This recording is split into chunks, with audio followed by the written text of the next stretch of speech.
आरक्षण उपवर्गीकरणामध्ये आंबेडकरी समाजाचे सर्वमान्य नेते बाळासाहेब आंबेडकर यांनी हस्तक्षेप करावा आणि मातंग समाजातील वर्गीकरणाचं समर्थन करणारे नेते आणि उपवर्गीकरणाला विरोधी करणाऱ्या नेत्यांची समन्वय साधून एक सुकाणू समिती करावी आणि यामध्ये सरकारकडे त्यांनी प्रतिनिधित्व करावं आणि हा मार्ग चर्चेतून त्यांनी सोडवावा अशी मी या पत्रकार परिषदेच्या वतीने बाळासाहेब आंबेडकरांना विनंती करतो.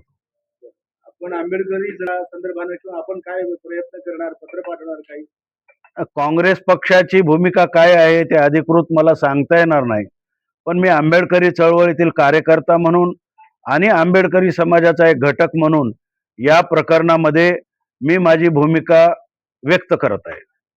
बाळासाहेबांना आपण या आम्ही एक प्रयत्न करतो आहोत की मराठवाड्यातील जे दलित पॅंथर पासून नामांतर लढ्यामध्ये असलेले कार्यकर्ते, बौद्धांच्या सवलतीसाठी लढलेले कार्यकर्ते, भूमिहीन गायरान कास्तकारांच्यासाठी लढलेले कार्यकर्ते, हे सर्व कार्यकर्ते अशा आंदोलनापासून 2 हात दूरचं अंतर राखून आहेत. या सर्व कार्यकर्त्यांना एकत्र करून नजीकच्या काळामध्ये बाळासाहेब आंबेडकरांना आम्ही त्यांच्याशी प्रत्यक्ष संपर्क करू. त्या अगोदर त्यांना पत्र लिहू आणि त्यांची वेळ घेऊन त्यांची भेट घेऊ आणि त्यांना विनंती करू की हा प्रश्न दोन्ही समाजाच्या दृष्टीनं अत्यंत गंभीर असा बनलेला आहे आणि कधी काळी हे समाज एकमेकाचे सहकारी होते. आता ते एकमेकाच्या विरुद्ध करण्याची प्रक्रिया सुरू झालेली आहे. हे योग्य नाही. या दोनही समाजाला आपण समान न्याय देऊ शकता आणि आपण जी भूमिका कराल त्याला समाजही मान्यता देईल, आमच्यासारखे कार्यकर्ते मान्यता देईल. दोन्ही समाजांनी या प्रकरणामध्ये टोकाची भूमिका घेऊ नये, समन्वयाची भूमिका घ्यावी. हा निर्णय जरी संपला तरी उद्या आपल्याला एकत्र नांदायचं आहे.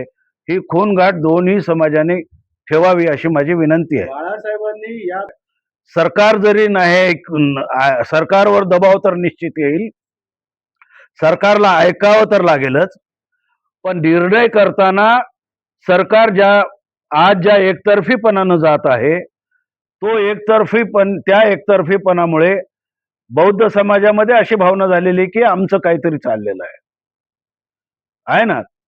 तर किमान बाळासाहेब आंबेडकरांच्या हस्तक्षेपामुळं या प्रकरणामध्ये एवढं होईल की त्यांनाही न्याय देता येईल आणि बौद्ध समाजाच्या दृष्टिकोनाने त्यांचं जे न्याय आहे ते त्यांना टिकवता येईल.